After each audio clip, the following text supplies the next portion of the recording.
Ma'at, the Power Prophets, coming at you live this morning. I usually like to do my lives on Monday, but sometimes we just have a thing happening, and that thing may be an interesting sort of energy that is separating you from what it is that you feel you need to do. I'm just trying to see. Oh, I'm on. I wanted to make sure I was on YouTube live. But and sometimes you got to honor that. We want to push ourselves through stuff, push ourselves through things, like grin and bear it. And sometimes, it is like that.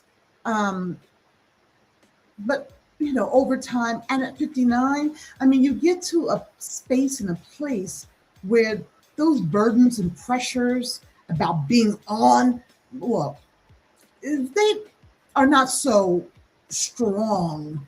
I think there's more of a desire to sort of flow with it, sit in it.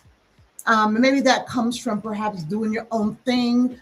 But even entrepreneurs, business owners have to put the work in, you know. Anyway, so I'm here on Tuesday. And I hope you all are doing well.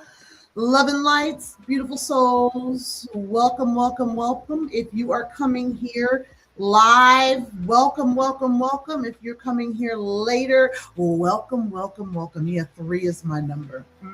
Master number 33. 3 is my number. Always has been. And I always wondered why, and I never knew until I got into numerology and learned all these things about me mathematically, numerologically. And yes, I do numerology, astrology, but they're saying definitely insightful in numerology that just expands your understanding of who you are and your purpose too. I'm one of those folks that love every resource I can have. I like to have it as far as what's looking into me, my character, my spirit, my soul. Not that I attach myself to it and believe that's me and act in that way. No, but it just puts the pieces together. I may not be all the pieces that I'm seeing, but it definitely helps me have a deeper insight into myself that helps my intuitive modality. Yeah. So listen, today I'm going to talk about block motivation. Is your emotional baggage sabotaging your next level? Motivation is a very interesting topic for me. I'm not going to get into all those ins and outs right now, since people believe that motivation is so critical to everything that they do, and I'm just going to preface this with, I don't feel the motivation. I'm not motivated. It's like you got to feel some intense energy. Like, what is motivation? It's just a catch-all word that is abstract and non-specific, right? And so while I am talking about motivation today, please understand that my position on motivation as being a key factor in you or me sort of getting it done and doing what's necessary to achieve your goals, to aspire to your next level, to manifest that next level. Motivation is not critical per se, right? Discipline for me is where that actually lies, because motivation comes and goes. I used to call it my juju. I lost my juju, right? And I couldn't do it. I would try to finally get my juju back, but then some things would fall to the wayside, and I overstood in the time that it's not about juju. I mean, there's good juju, bad juju, depending upon what spiritual framework you're operating in. I do believe in juju or mojo. I lost my mojo. Juju, mojo, the motivation, right? If you got discipline, it's going to happen because you're disciplined enough to know what needs to be done to get to those levels, to do that work, to make that business come into being, even when you're not necessarily motivated in a new venture.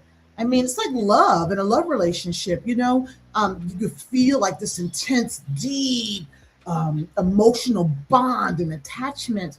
And then sometimes that just is like, it's different. It's more diffuse. It may not be so focused, and people start questioning, do I love this person anymore? People get divorces over that. And that's motivation. What are you going to do when you're not motivated? You're going to destroy everything that you've been building because you've lost your mojo, which is really calling down bad juju on yourself. Because if you're claiming I don't have any motivation, and your whole modus operandi is I do things when I'm motivated, then you're not going to do anything, and everything is going to sit on the sidelines as you wait for your motivation, your mojo to come back. I mean, I've been there, I've done that, and I found that just conscientiously working in a disciplined fashion will achieve what it is that vision is, because motivation will come and go. I mean, when I think about motivation, I think about, for me, it's like an internal urge, but a drive, which people say is motivation, but it's an internal energy of excitement, right? That is fueling this vision, this dream, right? Um, yeah. But motivation is what people use. So as a spiritual guide and a transformational resonance guide, I really like to sit in the language that people use predominantly and then sort of teasing it apart a little bit. I really think we need to rethink motivation as being so key in how we get things done. But I tell you what, emotional burdens, emotional weight, emotional baggage can pose a serious issue to people aspiring and wanting to move up or move in, whether that's lateral, horizontal, whatever it is. Emotional baggage can weigh you so down that the exhaustion, the burnout, all this stuff starts to surface. And in some cases, very serious ways where we start to question, what am I doing? Who am I? Where am I at in my life? You know? Um, yeah. So today I am going to talk about motivation blocked. Is emotional baggage sabotaging your next level? I think it's critical that that's part of the discussion when it comes to the power of release, because you know, in the release phase, there's recognize, and then there's release and refrain, and there's several videos and shorts and clips on my channel to give insight into that. But release is about softening up, making more diffuse, ideally eliminating emotional baggage that is providing an obstacle to your movement in life, to achieving a transformation or a transcendence or a renewed approach to whatever it is that you're doing.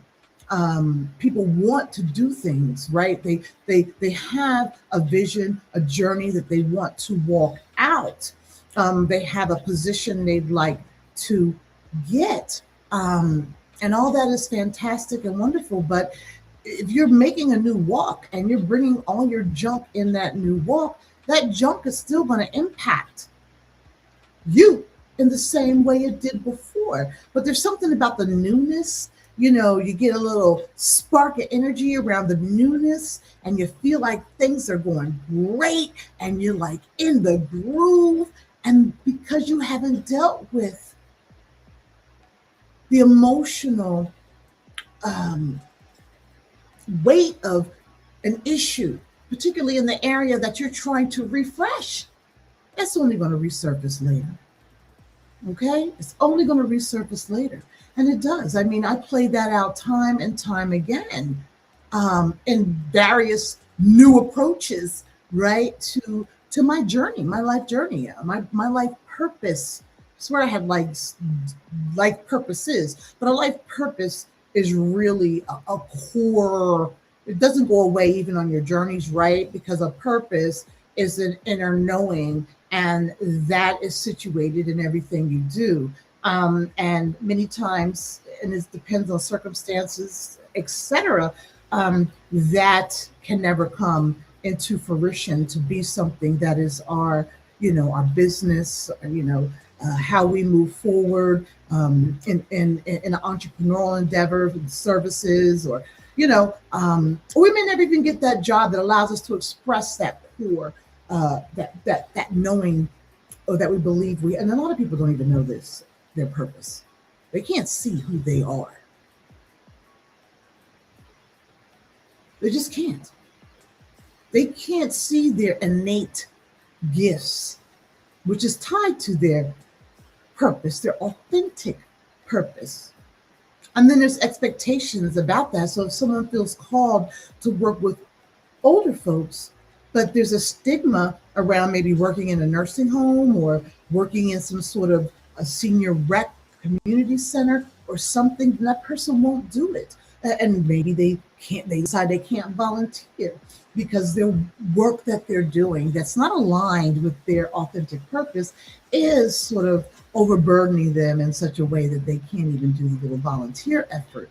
So, you know, and there's something unique about uh, digging into your purpose, acting it out, either through entrepreneurship or in some other way, that is quite aligned with that internal push that you have, right? And that idea of motivation. Yes, it comes and goes, but to use that term,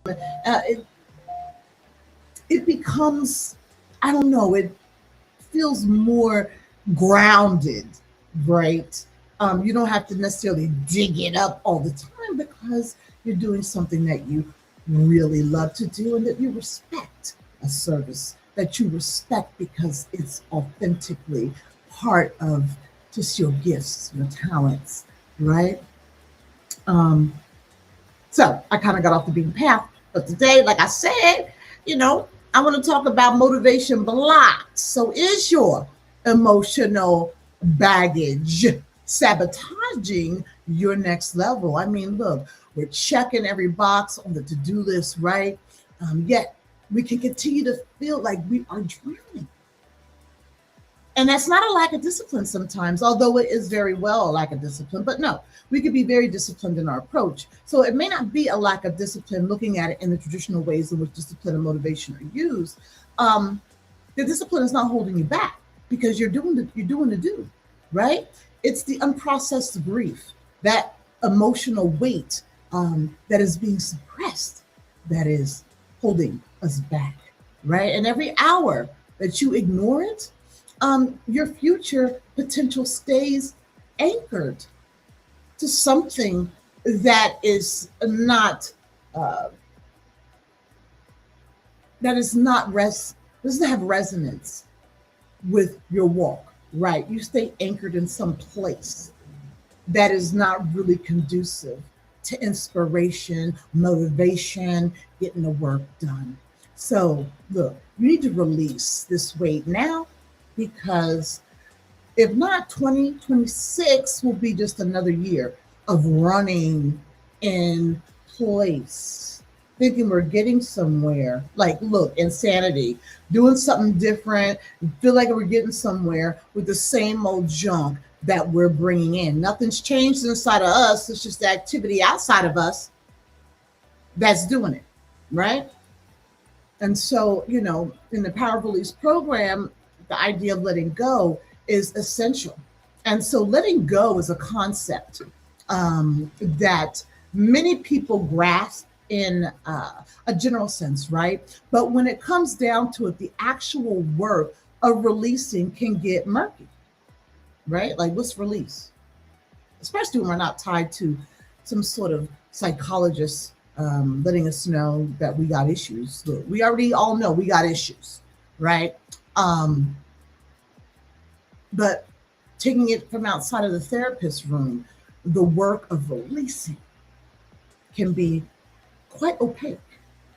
We say we're releasing, we're getting rid of something, we're letting go. Uh, Often, what we mean is we're trying to rush past the pain, scarcity pain matrix, trying to rush past the pain with the fear, right? Stay busy or avoid getting overwhelmed in our emotions. I mean, for goodness sake, I don't know about you, but I could easily compartmentalize what I thought was that stuff and just keep going. Like I wouldn't even think about it. I wouldn't even go there. Like I would say, I don't want to go there. And that was highly problematic because not going there allowed that stuff to sit in me and impact everything I was doing, even though I believed not getting into it was actually helping me walk forward. However, right, the power of release philosophy takes a more precise approach with the work of letting go. Okay. So it's not just casually shedding emotions, ignoring them, or trying to forget. Instead, it's a deliberate process of identifying what's been weighing us down, messing with our vibration, our frequency, our resonance. Okay. And understanding how it's affecting us, right? And being honest enough in the release to loosen its grip. That's the end all be all. I don't want to be trapped, oppressed, exhausted by this weight. Nobody does. Nobody should have to, and nobody has to. And we don't have to spend tons of money going to somebody to do this type of work when there's so many different ways to get to a healthy sense of self, a healthy walk in life, a healthy understanding of how to be in this world. And what that means is we're no longer controlled by our past hurts. Woo! That's a big deal. And we can make choices and see possibilities without being held back and not having that veil in front of our eyes, right? Where you can't see because you're so caught up in stuff. Even if you're ignoring it, you're caught up in it. Your body knows it. And it's about creating space, right, for the new things to emerge rather than just trying to rush past stuff. And many of us rush past our emotional health every day. We don't self-care, self-love, self-respect. I mean, all that stuff is out the window for many of us in many ways. And that's tied to our circumstances, life circumstances, and many other things. The roles we occupy, you just want to get past it, right? Get past it. Yeah. Getting past it quickly means getting past you in a superficial type of way where you're not even honoring who you are at this point in time. What made you? A lot of those hurts make us, but they're not productive for us. So being intentional about what we're releasing, we can break free from the things that have been holding us back and find a sense of freedom and possibility that we may never have thought was possible, right? And I have to say, in my walk, I have discovered that a sense of freedom. None of us really knows what being free is because nobody is free. I don't care how much the Bill of Independence, whatever it is, life, liberty, free. I don't know. We're not free. We're not. No matter who you are. But there is freedom. You can capture a sense of freedom, and you actually can be free if you're willing to operate in that way. Because actual freedom comes, yes, you're separated from all that stuff that's oppressing you, making you exhausted, wearing you out, so you can live your life. But that means a very very important shift in your understanding of money, attachments, and so on. But what we can find is a sense of freedom and possibility that may have never been there before. And that is what I am experiencing in the, or have experienced in this process of the Power of Release program. And so it's important to deal with our emotions, because if we don't, they can turn into something else. They can become exhaustion that sleep won't even fix. I mean, how many folks have insomnia that really do not have a sleeping disorder? It can become irritation that is way out of proportion for the situation. Oh yeah, been there, done that, and I'm sure many folks who may enter this into this space of this video may have experiencing that. It could even make us lose interest in the things that we love, like people, places, activities, things. Sometimes people call this being realistic. I'm a realist, but really it's just disappointment that's been building up for too long. I can't keep doing this. I, you know, I, I, I can't keep um, um, making time for this, making time for the gym, because I really got to work. That's being realistic, because I mean, in somebody's reality, that little time taken for the gym, it could only be 30 minutes, would interfere with the capacity to work their job, which, everybody has their own perception, but they will call that real. I'm just being realistic. I can't do it right now. We get that. Um, but the ideas of insomnia, irritation that's just blown out of proportion, catastrophizing, things are going to all fall apart over one particular thing, all that stuff is just the emotions we haven't dealt with transforming into something that is definitely serving as a severe blockage in life. And over time, this definitely can lead to cynicism. And I don't know how many people I know who are cynical, and I'm sure you may know some folks, and people not even realize how they got to be so cynical. They might think they're just tired from doing too much. That stupid job, these people, but often they're carrying around that emotional baggage that's just been sitting there. And this baggage, as I said, can weigh us down and affect our lives in many ways. It's not just about being tired from work or activities, but emotional weight we carry with us is a thing that many times is affecting us. And if we don't find a way to process and release this weight, it can have serious consequences for our well-being, for our mental space, our physical bodies, our spiritual health, did I say emotional health, psychic well-being, my goodness, everything impacts us and throws us out of balance. And when we talk about emotional weight, we're not just talking about feeling on the surface. No, that's not it. We're talking about, I'm talking about all the stuff that is accumulated inside, okay? The things that we have never really named or let go of, okay? And this can include things like grief, okay?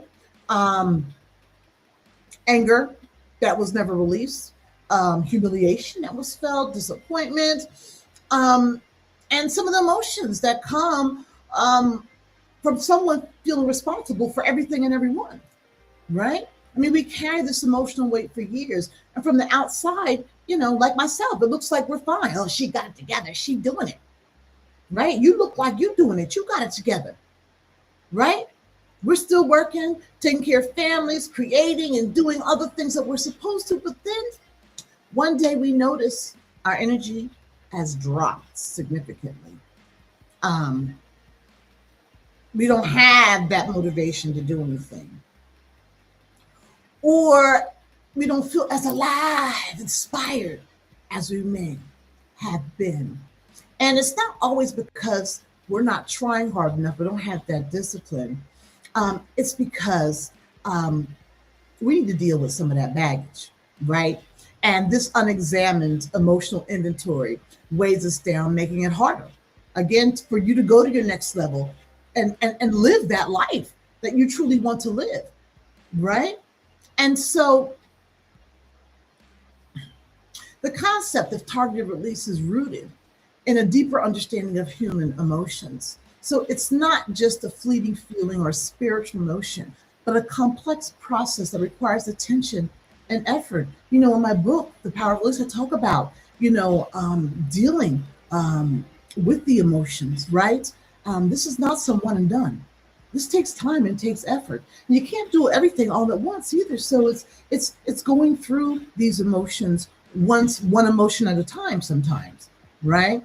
So to begin with, it's essential to recognize that emotional weight is often masked by the time it surfaces in our daily lives, right? So we talk about those patterns in the recognized portion or recognized phase of the power of release. Those patterns that we have that are no longer serving us, they have an attachment. There's an emotional attachment to that, right? And it's masked, of course, in that pattern that we're just in the groove of doing, but that pattern does not feel right. So the process of recognition, or the recognized phase in the power of release, is to determine these patterns and what are the emotions that are keeping this pattern going, and that those emotions are baggage.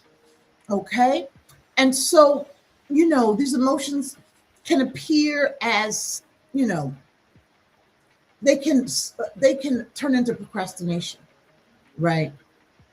Emotional numbness, a lack of trust. It can be a symptom of a profound issue. And yes, a lot of people can pull up the word trauma. We all have trauma, inherited trauma, trauma that's happening in our lives. It doesn't have to be some magnificent trauma that's causing PTSD, but trauma is real for a large swath of people. But, emotional numbness can come from that lack of trust, not wanting to get that done, right? Because of that pain sitting in there. If we only address these surface level symptoms, right? These are the symptoms of something deeper. We may try to solve the problem by changing our behavior, doing something different, right? Or becoming more disciplined. Okay, I'm gonna get it. But this approach often leaves the underlying issues unattended. Absolutely. Okay. In reality, emotional weight can manifest in various ways, such as a tendency to detach from others and excess need for independence, okay? Or growing impatience with things that once brought us joy, you know, or growing impatience. Oh, I said that. Um, and these manifestations can take other forms as well, right? So these are just a few that I am sharing right now. And to truly release emotional weight, we need to look beyond these surface expressions and explore the underlying causes. And this requires a willingness to engage with our emotions, right? To acknowledge and understand the root of our feelings rather than just trying to manage the symptoms, right? By doing so, we can begin to address the real issue and work towards a more profound and lasting release. And so, some people don't feel safe doing this type of work apart from a clinical setting or with some sort of licensed clinician. But in a more metaphysical or spiritual approach, these things are possible while still being safe for you, right? Understanding the root in a way that is compassionate with yourself. And this all happens in the Power of Release program, where there are strategies and safety mechanisms. So, and I don't, look, we're not dealing with people who have a like a diagnosed mental health condition. These areas are interferences in our life. without having necessarily a mental health diagnosis, right? Because I am not a therapist. I am a spiritual and metaphysical guide. Um, but we still have to get to the root of stuff in a safe way.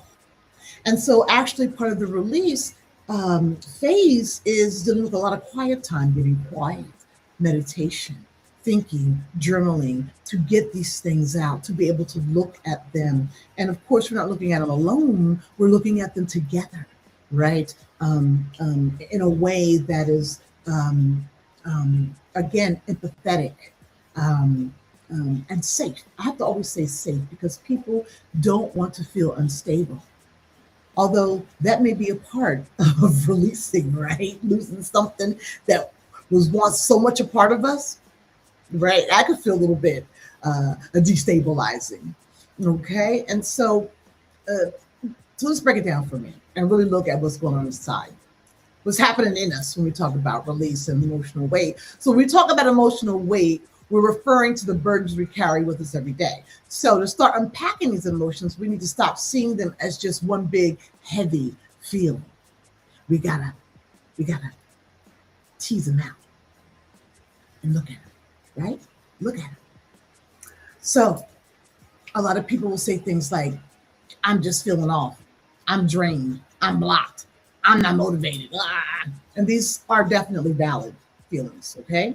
But they're too vague to really help us move forward in the process of letting go, right? So unpacking us requires us to slow down and take a closer look at what is going on. So we need to ask ourselves some tough questions when we're looking at this emotional weight, right? And one is what I'm feeling grief, right? Grief about a job loss, maybe a divorce, ending a wonderful relationship you thought was going to go? Is there grief regarding having to move away from a particular town? Grief is not just about someone who is transitioning into a spirit realm. No, grief can happen in many, many different ways. It can become valid in our experience. So, is it anger, right? That's in this I'm blocked, I'm drained, I'm unmotivated. Is it disappointment? Is it fear of getting hurt or feeling pain again, right? Is it exhaustion um, from trying to maintain a performance of self that you're just not feeling anymore? Could it be sorrow over all the things I've given to others without getting anything back, right? When we could be more precise in the language about what we're feeling, it does change everything. Actually, the weight becomes a little more manageable because you can begin to name what's happening here.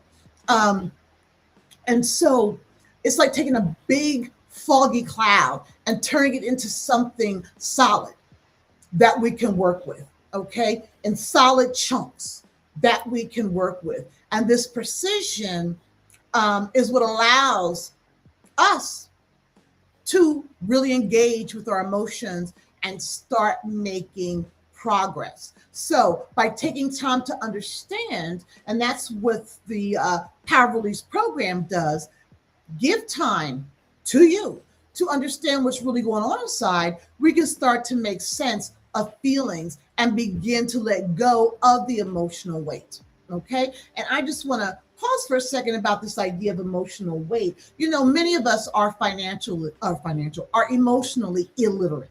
We do not have emotional intelligence. We do not know the names that that are precision to place on things: anger, mad, disappointment, excited. There are so many emotions, and I will be doing a follow up to this live stream talking specifically about emotional intelligence because it is important to recognition phase in the power of release and the release phase in the power of release program. And also in the reframing, we have to know what we need to reframe, emotions and otherwise, to sustain this new thing. this transformation we're making, or this transition, this change. Okay. And so, you know, it's hard. I'm just going to say it's hard work. It takes effort. There'll be days when it's like, what am I doing? I mean, but at the same time, the relief that is felt from clients is so profound and powerful, right? And I'm a guide, not a therapist. I guide folks through this process that is uniquely and authentically them, so that the process is personalized around the needs of the client in this letting go of emotional burdens, right? And so, we need to know what's really going on inside. Many of us don't even want to know what's going on outside, really. But if we are attempting to manifest, make a transformation in our life, we have to know what's going on inside. And it is time to confront some of those feelings and start moving forward. Is it for you? Is it time to confront some of these feelings and start moving forward so that motivation can take shape more assertively, right? And we can start to step into something, right? We can rid some of that exhaustion, some of that burnout, right? Confront those feelings so we can move forward to that next level, right? Get that motivation unblocked. Okay. And burnout can really take hold when our emotions get all bottled up. It happens when we don't separate our feelings and thoughts, right? Making it hard to understand what's going on inside. Our physical body, our nervous system, it all senses that something is off, even though we try to act like it's not. But our mind hasn't figured out what it is. The body is sensing it first. The gut is sensing it first. That is what is happening. Okay? Excuse me here. I always forget about this phone. And we ignore it. It's like our inner knowing. That's what's so key in the release phase in meditation and all through the Power Release program is it develops inner knowing and the trust in an individual's intuition and how it shows up for them. And so the mind may not capture what the inner knowing knows. And so your body senses it, but your mind hasn't figured it out. It's a little confusion right there, right? And it exhausts us sometimes, forcing us to keep going even when we feel overwhelmed. I mean, for goodness sake, that's like acting and being continuously in the flight or fight modality, which is the hypothalamus pituitary axis. It's our stress response. And all this is stress, which builds the cortisol in your body. It's a chemical in our body which causes belly fat and all type of stuff. Chronic diseases come from this. So it's not just about you manifesting your next level, but it's also about you manifesting your next level healthy so you can walk it out, be in it, feel it. And sometimes, that overwhelming feeling can make you mad. I hate this job. I hate these people, right? And saying that, isn't necessarily smart or discerning, but that cynicalness comes from a result of whatever that pain is that's been building up for too long, that those pain emotions, those scarcity pain emotions that are just sitting there. And so after a while, people divest from their emotions. You ever seen emotionless people and nothing rocks them? I don't know if that's true many times. I think that's just them not being attached because there's some pain there. And it's just better to keep a distance and even acts out in our relationships, right? Because we've experienced this stuff that's caused us to have this emotional weight and we don't want to experience that in another situation. So we bring this into all of our activities, even in relationships, and we become emotionally distant. Or when something happens, we detach from it, dissociate. And that's not always a therapy word. That happens to people who don't have some mental health condition. Just detach. You can't do that in certain circumstances. Gotta be present emotionally, right? It's like our mind is trying to protect us from getting hurt again. And so it chooses, cynicism or just a negative, a low frequency vibration instead of sitting in a higher frequency of hopefulness. Okay? It's like they are oppressed by their emotions. And when we finally confront and release the emotional weight or weights, once we name them, that we've been carrying, that brings a whole nother question to the surface is how has this burden been affecting your life? In what ways has it shown up? And I gave one, you know, being emotionally burdened, due to disappointments and not being able to achieve or get that next job, or, you just had disappointments. You can be angry about that. It can move into a relationship because if you're associating your success or being able to get ahead with people who are not providing an opportunity or means, that can take shape in a love relationship. That idea that if I try, open up, or want or anything, it's going to cause a problem. I'm just going to stay emotionally detached in this relationship. Or when something happens, you just do it automatically because you've been doing it for so long in your life. And we do these things without even paying any attention. So how's it been showing up in your life? This is different from simply asking, what caused the pain in the first place. We get that in the recognize phase. We discern what happened. And to truly move forward, we need to understand it's not just the history of our pain, but how is that pain currently showing up? Are you acting more guarded, more defensive? Do you just stay in the work mode because it helps you feel invulnerable? You escape feeling vulnerable.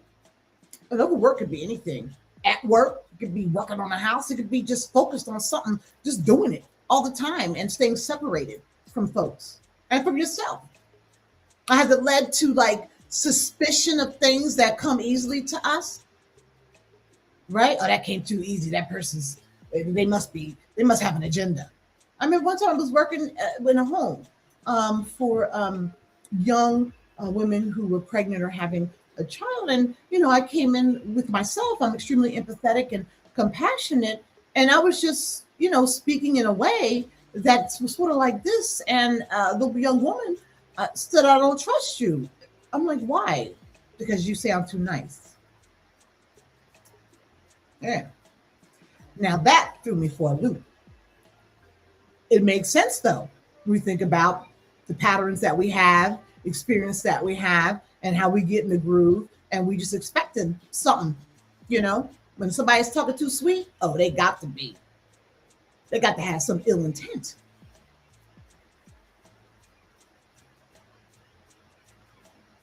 So also, has the emotional burden stifled your imagination and creativity? I mean, for goodness sake, when you carry some weight, look, oh, your imagination, I think, is the first thing to fly out the window because you're just caught up in that junk. And then your creativity, you can't, well, there are some artists who use that, who let go of it via the artistic endeavor. And we all have some artistry, even though we may think we don't. Oh, I'm not an artist. I'm not creative. Yes, you are. That's just somebody told you that, or you told yourself that because you might have been comparing yourself to somebody else, or that person may have been just comparing you to somebody else.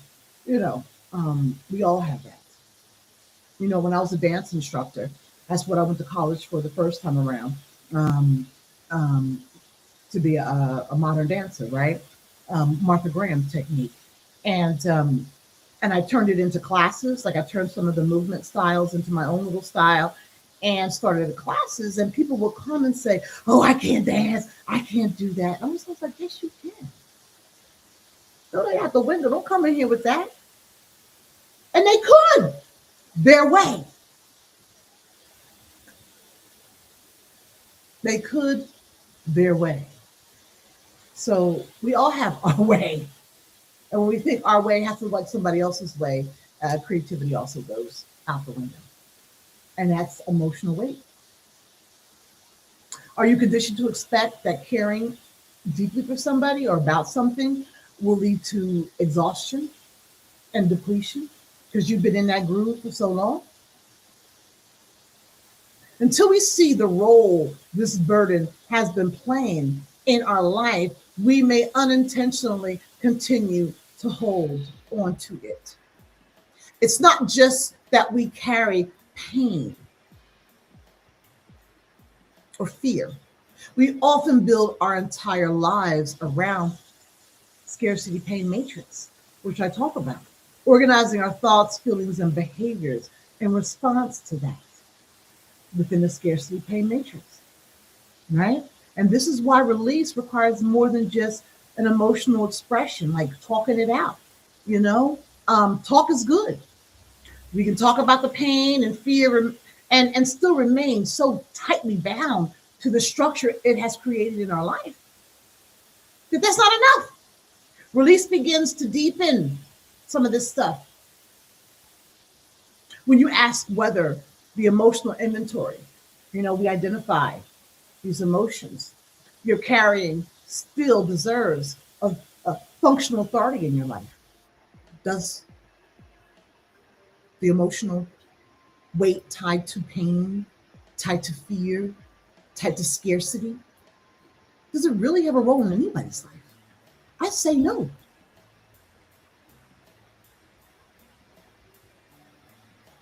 So, and that's a serious question. You know, does your old disappointment get to determine who you are today and how you behave, how you talk, how you think? Is that what you want? Some old junk to influence you right now when you're trying to level up and change and transform, transcend, transition, change? Does being betrayed by someone get to define the terms of how you trust now? You want to keep rehashing that old stuff when you have to be in some situation of trust? It's already coloring the interaction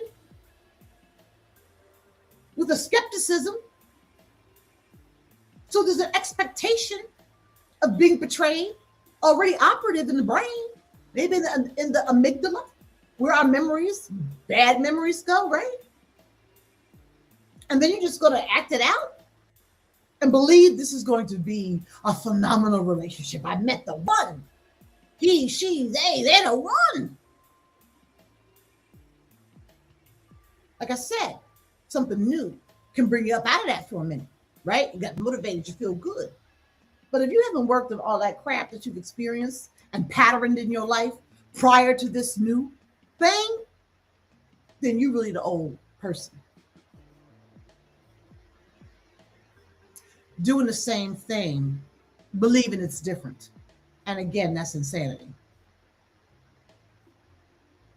It also asks whether you being depleted in the past in a particular activity needs to be brought in to future efforts, that they're all dangerous because they depleted you in the past. I ain't gonna do that. That wore me out. It's like censoring yourself from experiences that could be transformational in your life, a new way to discover self. But people do it all the time. To me, that's just it's horrible to me that people will not take time to do the work so they can experience life with new eyes, right? See things not colored by all the crap that we go through. I done been through some crap. Oh yeah, took a while to get some of the most profound emotional burdens like completely out. I had to like do some serious changes. And but at 59, I refuse to be defined by my past. Refuse. Because I'm moving into a next level and I do not want it to take shape through that emotional baggage. You understand? And there's another side to releasing or letting go that I just want to talk about for a minute. Sometimes we hold on to emotional pain because we think if we release it, we're downplaying what happened or making an excuse for the harm that was done. We might even feel like we're betraying a part of ourselves that went through it. Oh, I'm not going to get rid of that. That's part of who I am. But this way of thinking can keep us tied to burdens that are slowly draining our life energy. Okay? The thing is, letting go isn't about denying what happened. That's not what we do, right? Or pretending it didn't matter, because it all matters and it did happen. It's not about erasing the past or forgetting the pain. You know, within the power of release philosophy, letting go is about making a conscious decision to stop giving power to something that has already taken enough from you, from me.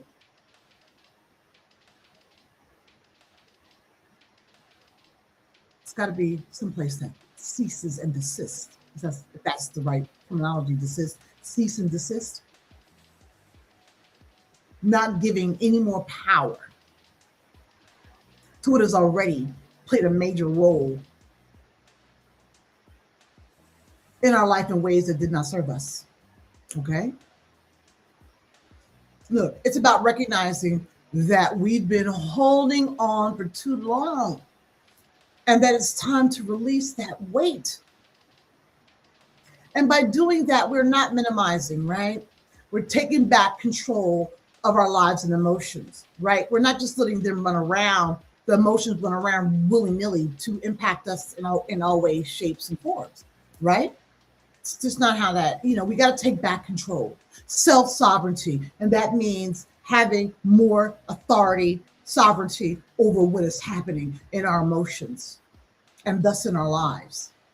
Granted, there are all kind of external factors that can impact our life, but at least we are moving and emoting in a way that's completely out of our hands and it's happening within our body, right? In our minds and our hearts and our spirits. We're choosing to stop allowing the past to dictate the present and definitely the future because we want to level up.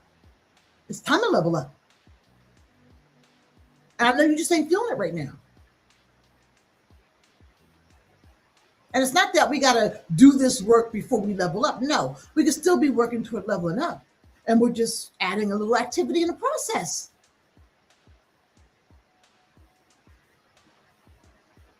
And it's a powerful decision to take back control of your lives and your emotions. And it can actually bring a deep sense of peace. And like I said earlier, a sense of freedom.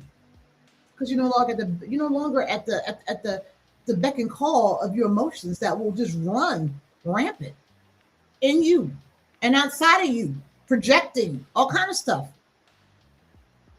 without your knowledge, right? And so all part of letting go and releasing too has a component of grieving. In the Power of Release book, I talk about how I had to go through grief, funeral of the self that I was not wanting to re-engage with. But that self was an identity and purpose that was integral to every step I took in life. And the places, even some of the happiness and joy, right? So grieving is a crucial part of letting go. And it's not just about feeling sad or nostalgic. Oh, I want to go back. No. In the Power of release phase, grieving is an intentional decision to acknowledge the loss of something that mattered. And we have rituals in the Power of Release program to do that. to capture that thing, right? And to provide a funeral for it, right? And have the time to grieve. Also informed by how the client feels they want to express the loss over that thing. And grieving has stages. Again, we don't have to stop our life because we're doing this work. No. Look, are we self-caring in this way at all? Are we respecting ourselves enough to do this work at all? 10 minutes a day? 5 minutes a day? 15 minutes a day? I would believe that there are a lot of people who are not doing this work of release, letting go, and grieving what we need to so we can move on, right? And when we grieve, we're recognizing that that thing was real, that we had invested time, effort, and emotions into it. We're acknowledging the attachment, the hope, and the identity we have tied to it. And in the Power of Release, I go through this in some detail. Maybe not so much in the ebook, but definitely in the paperback. Okay. And so grieving is essential because it helps our psyche to move from the past. And that's critical. And because without it, we might get stuck in a cycle of replaying, defending, or negotiating with what's been gone. I don't know how much I've done that. Not mourn the loss of something and then continue to play around with it, even though it wasn't serving me in any way, shape, or form. Okay. And so grief gives us a way to confront the pain and the cost of losing something directly. And it allows our inner life, right, to stop circling around the same emotional issues and finally moving forward. By grieving, we can break free from the past and start to heal. It's a process that requires effort and courage because we've got to see these things. But it's necessary for growth and transformation. When we grieve, we're not just mourning what we lost, but as the Power of Release talks about, we're creating space for something new to emerge. I'm sorry, I got a fly flying around here. And this is one reason I don't treat grief as a weakness. And nobody should. You know, weakness would be pretending you're unaffected while the burden continues shaping your life from underneath. That's weakness, pretending. And everything's good, right? Strategic grief is different. It's grounded and clarifying, mature. It's a mature response to the reality that something has ended. Something was lost. Or that something just cannot continue to hold the same place in your life. That honesty conserves energy, right? It stops the hidden expenditure of this emotional burden required to keep difficult truths at a distance. And we're not getting into all kind of trauma that'll be best served in a therapist's office. We're dealing with stuff that's, that's not diagnosed or not horrific. Although that could still be in there. But this is work on your own, together with me.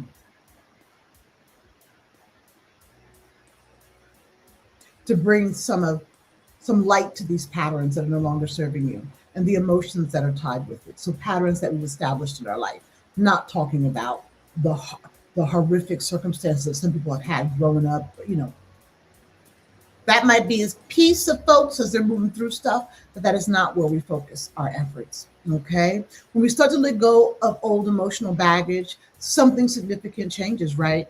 The weight has been lifted off our shoulders, and that is a phenomenal feeling. I remember when I grieved my old identity, I was so tied to anxiety medication because all I do is feel a sense of anxiety all the time. When I finally grieved and released that identity, that self, I'm telling you, I have not had anxiety since. I have not taken a pill for anxiety since. This has been like 2 years. Yeah. So this isn't like a figure of speech I'm talking about here. It's a real tangible shift in how we operate. I mean, our inner world becomes less cluttered, and we're no longer stuck in the same old patterns of thought and feeling.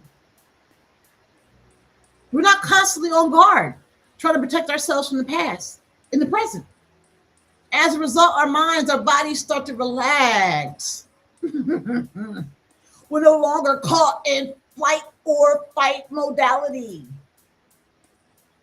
right? You feel more energized and focused. We're able to think more clearly, and we're more open to new ideas and experiences, right? We can explore our creativity, ask questions, and trust ourselves and others in a way that feels authentic and actually meaningful. A new level of meaningful, because we might be like, oh, I say what I mean now. This is a new level of meaningful. And this newfound emotional space gives us the room to grow, to learn, to connect with others on a deeper level. We're no longer held back, right? We're free to move forward, to discover new things about ourselves and the world around us, because we're not living in the scarcity pain matrix in that area or all those areas, doing that work or doing the work over time. Let's think about why release is so important to finding new opportunities. Like, so how's that going to help me? A lot of people believe that opportunities are things that happen outside of us and that they come along when the time is right, or when circumstances change, or when life finally gives us a break. And it's true. These external opportunities, you know, are important. But what's also important is whether we're ready to take them on. And they all don't come from outside of us. We can create our own opportunities, right? So are we ready to take them on, to create new opportunities or to move into new opportunities, right? If our minds and hearts are still cluttered with old emotions, even baggage, even if a great opportunity comes along, it can still feel overwhelming, exhausting, and even impossible for us to take on. Or we get it and we just fall apart. We might say we want something new, but if we're still stuck in old patterns and ways of being and thinking, then we're not free from our own self-imposed constraints to move forward. So release helps us to let go of all that old stuff over time and create new space for things to come into our lives in the various areas that we are releasing this emotional weight, okay? And so it's not just about seeing opportunities, about being able to meet them with excuse me, I'm messing up my own little sentence here. It's not about seeing opportunities, the new opportunities, but it's being able to meet them when they come with an open heart and mind. You gotta be ready. When the door opens, you can't be going in there with your old stuff, because the experience is not going to be good, right? It'd be nice to leave all that stuff at the door so we can just go into this, meet the moment without all that weight holding us back. And sometimes the space we create is a physical one, right? We let go of something that's weighing us down, like a responsibility that's no longer serving us, a role that has become too much, a relationship that's toxic, which is based on a pattern and has emotions to it, right? So when we release these things, our whole life can shift. We have more time. Our attention is freed up and our body feels lighter, less burdened, right? Our body, our mind. And other times the space we create is more of a mental or emotional one. We start to let down our guard, become less defensive, right? We stop expecting that everything is going to mess up, right? And we begin to see things in our life, things we want in our life, in a new light. We see the world in a new light. We see the people in a new light. And to recognize possibilities that we have never thought possible because we were burdened. And then we're open to new experiences, many experiences that we have never even thought that we might get involved in before. And this shift in perspective, right, is powerful. You know, it can change what we're willing to accept, what we're able to welcome into our lives, and what we think and believe we're able to achieve. Those are profound. As we create this space, we start to feel like we're capable of living, creating, manifesting the life that we truly, authentically want. And this is where motivation can begin to shift, all right? A lot of people, what drives them isn't sustainable because it's based on rewards, right? I'm motivated because I'm gonna get paid.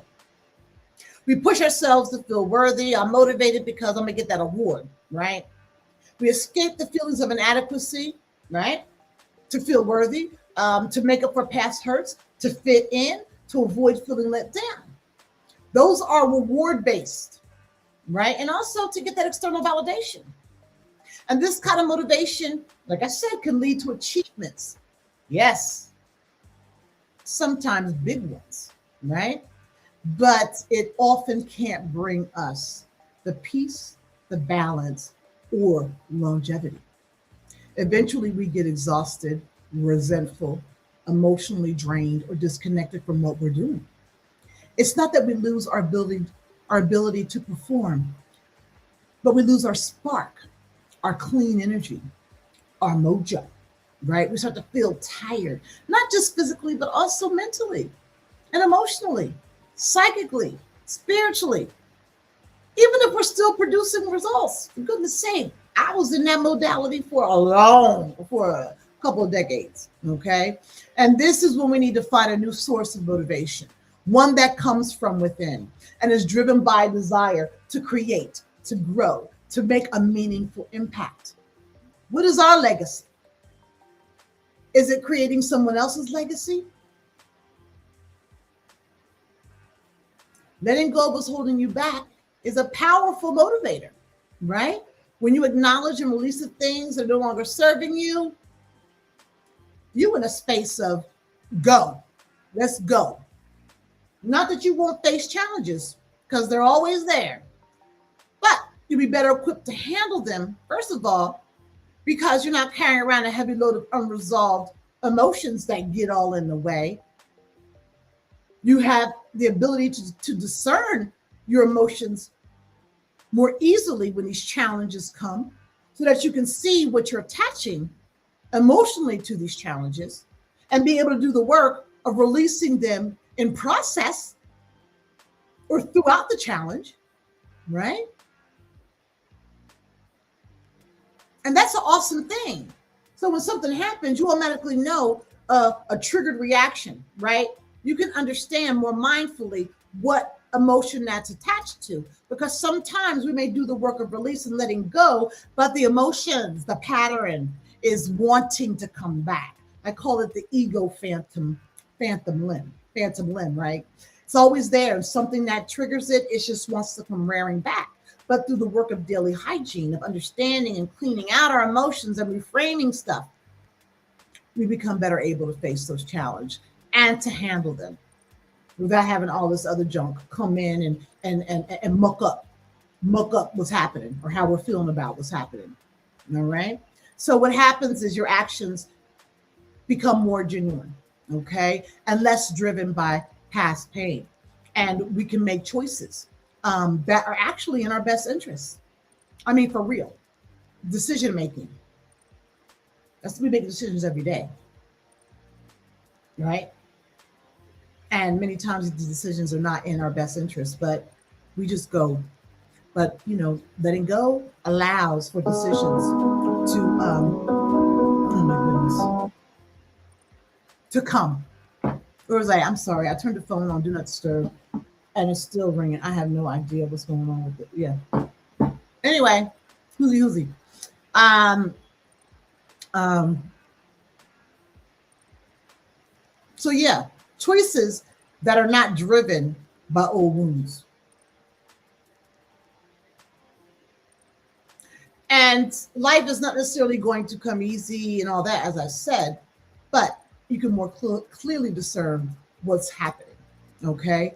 And you can move forward with more clarity and purpose. And your energy will be focused on creating, it will be in resonance with your desire to create a better future, right? That transformational resonance, you align your energy with the life you want to create rather than being drained by old stuff. And this is about sustainability, getting leading to more sustainable choices and a greater sense of authenticity in your movements and decisions.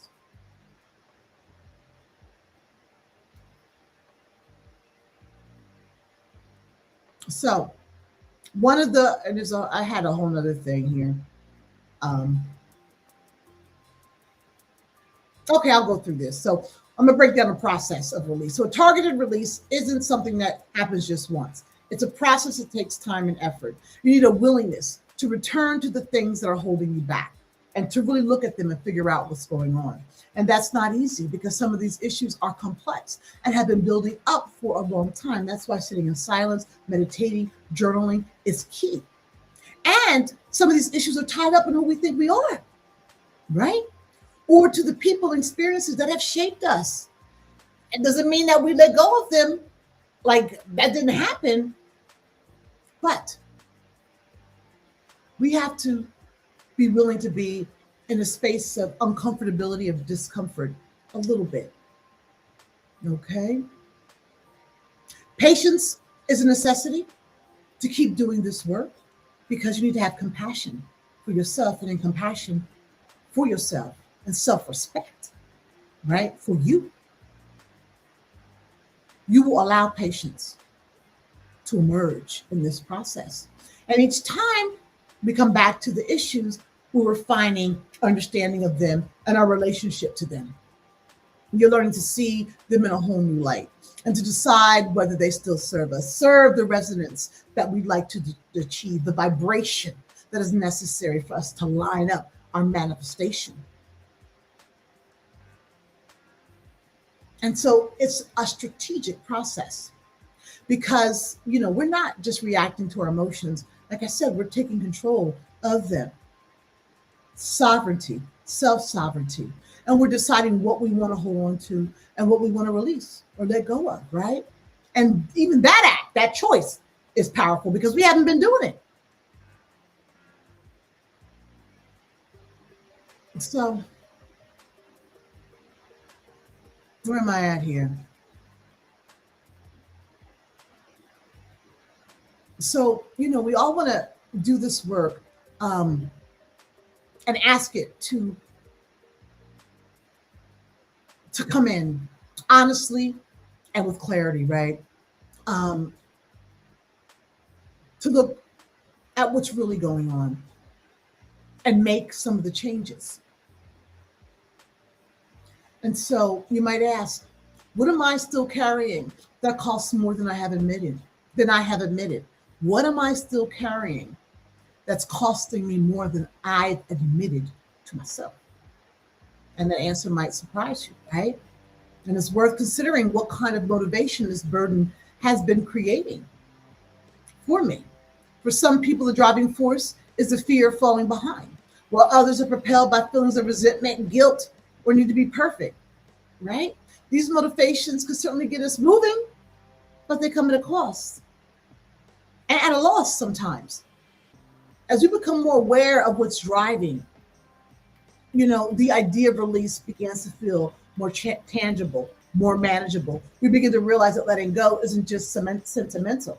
It's a deliberate decision to stop constructing our lives on flawed motivations tied to emotional burdens and past patterns. Yes, because we need to move forward and to see what is the true nature of our motivations. Like, do we really know what's the true nature of our motivations? Power Release Program, we get to this. And we can start to see that release is a powerful tool for transformation and for transforming your resonance in a way in which you can act and be aligned with what it is you truly want to manifest in your life. And so, look, the process of letting go of what you're holding back isn't complicated, but it takes time, effort, and it does take courage, right? You need to trust that creating space, have to trust that creating space through this process isn't about losing something, but about making room for a more authentic way of living and creating. It's about being brave enough to face the truth and start anew, okay? And by doing so, you'll be able to create the life that, you've been always thinking about in your head. You know, when we respect the process of release, it's not that, we feel like something's going away, but we're taking care of ourselves. As I said, that self-respect, that self-compassion. You know, we help ourselves by getting rid of things that are no longer needed. And many of us are hoarders. You can emotionally hoard. You can emotionally hoard, right? Herd and hoard.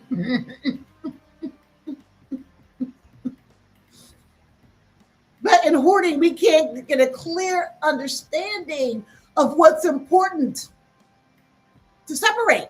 Just like in a hoarder's home. I don't know what to give. I don't want to give it anything, right? But we get a clear understanding of what's really meaningful and important to us by separating the things that are tangled up together within our emotions, right? And as a result, we open up, right? We soften up that clutter, right? Can rearrange some things around the unresolved issues that we are patterned in behavior and thoughts and ways of being. We undo this through the grief and the letting go of something that hasn't been serving us in a particular area, right?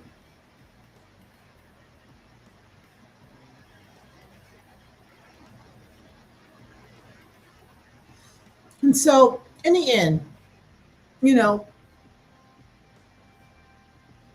in understanding how we are sabotaging ourselves, our next level, our motivation, right? This shift of understanding has a profound impact on how we actually approach challenges in all areas of our life, how we see the world, what we are able to bring into our lives, and that's why intentional release is important. It's not about creating a void, like I talked about the black light, being in that space, where there was nothing for a moment, right? But whereas that space was uncomfortable to me, it was actually about making a space for what truly belongs there. So it had to become just blank, not void in a way like you are devoid of any thought or whatever, but this void, this openness allows to put in what truly belongs, to manifest, to foster, to cultivate what truly belongs. And by doing so, you know, we can stop sabotaging our next level. We can unblock our motivation, unblock our inspiration. We can unblock our capacity to bring in the love, the family, the home, the career, the business idea. Unblock so much stuff to be able to operate in resonance with the things that we desire in our life. I can't believe that was an hour and 19 minutes. I mean, I feel like I was talking forever. Maybe I was, right?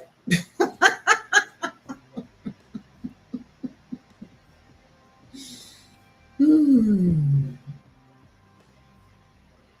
You know, I used to exist in externally driven motivation mode, you know, and I felt like I was on some hamster wheel, with the wheel going much, much too fast. And I kept repeating that over and over and over again, believing that was me. And when I got exhausted or tired or frustrated, anxious or depressed, that there was something wrong with me.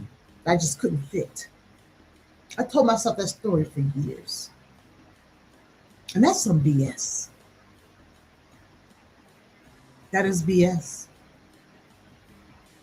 And that confidence and clarity that I have now, because I know what was happening, I know the emotions that were tied to that, that I'm very mindful and conscious of not recreating those things now and in the forward movement to manifest what I sense I'm called to do. And even my energy is different. Like today, I'm feeling, you know, feeling settled, grounded. And that wasn't always. Look, I had to live a half a life before I got to this point at 59 years of age. I'm still working on release, right? Because there's things that pop up, right? And it is daily hygiene to maintain a renewed, a transformed walk and stay in resonance with what it is that is manifesting, right? But if I would have stayed on that little wheel running as fast as I could because I thought that was my calling and that's what I had to do and I just got to make it work. If I hadn't have released that void, if I hadn't released that stuff, grieved it, that self, I don't think I would be this grounded right now, this clear about what I don't want. So boundaries became really key for me. I would not be this clear. And I'm saying the challenges exist because even now I may be clear,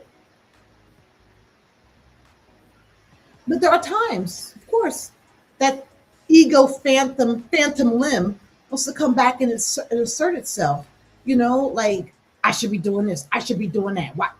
I have to completely let go of that because that what I should be doing is not me, right? That's not my voice. That's the ego's voice, and the ego is socialized, conditioned by society to help you fit in to the illusion in which we are all embedded or entangled with.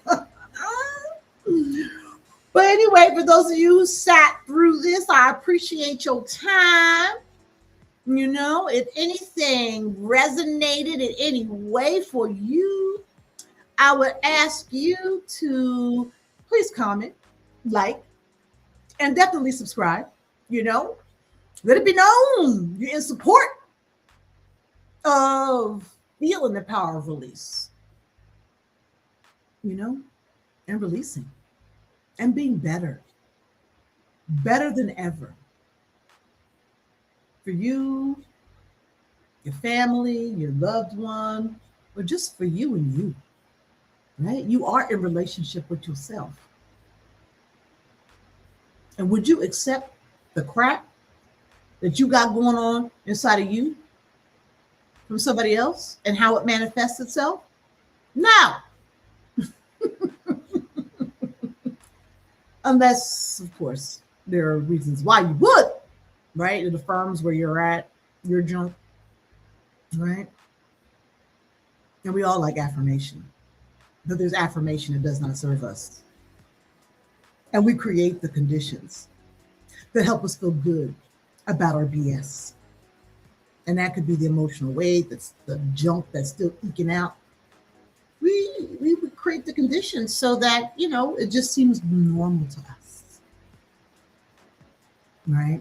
So please comment if something hit home for you. Definitely like algorithm stuff and subscribe, support the work of helping people be the best that they can be to release the things that are burdening them, oppressing them as they take shape within. Right? Thank you for that. And And, I got to go through my QR codes real quick.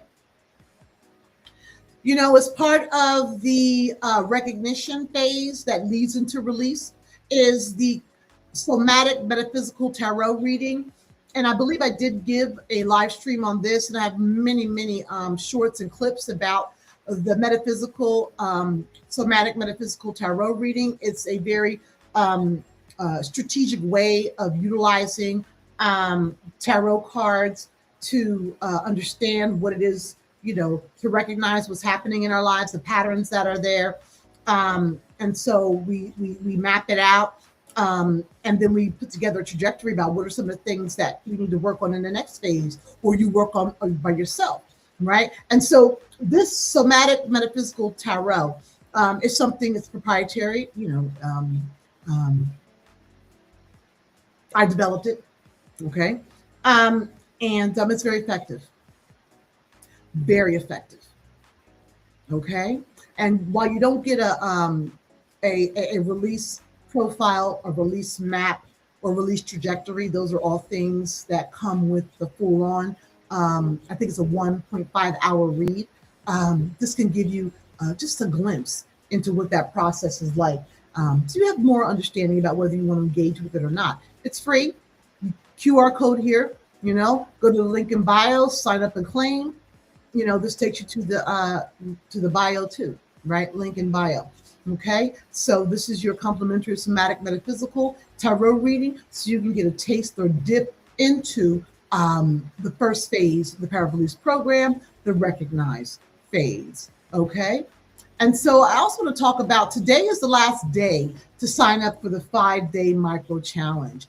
We've had a great response to this.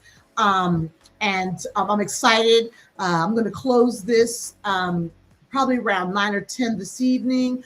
And so everybody who comes into the school community through this is there for free forever. You're coming in for the challenge, but you get access to the whole community and discussions.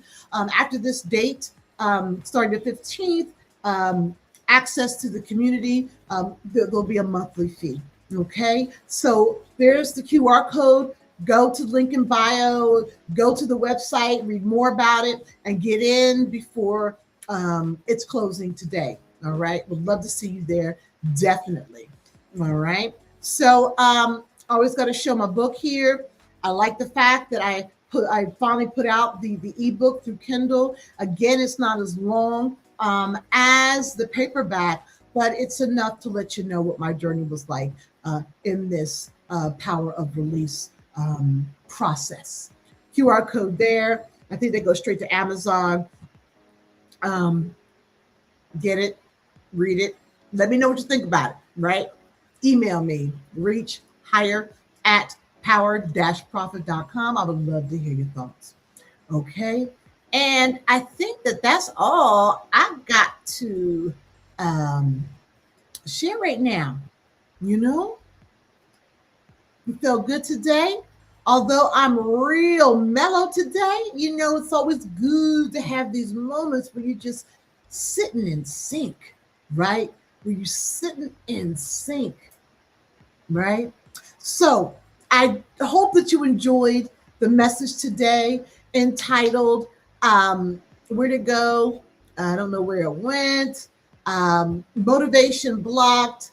Is emotional baggage sabotaging your next level, your ability to manifest that life or that area that you have this vision that needs you fresh, right?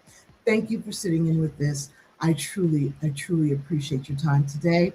And again, I am a transformational or transformative resonance mentor. Visit my website, www.power-profit. www.power-profit.com. There's a lot of services that I offer that you can purchase right on the website.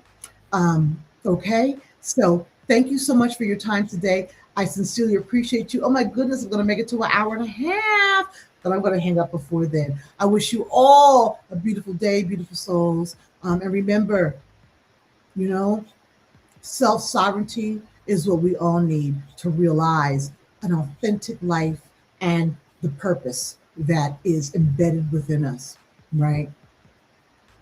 Self sovereignty. And everything we do in the Power of Release program is to build your sense of self sovereignty and your capacity to be the true author of your life and unfold the awesomeness in you. All right, y'all? Be blessed. Bye bye.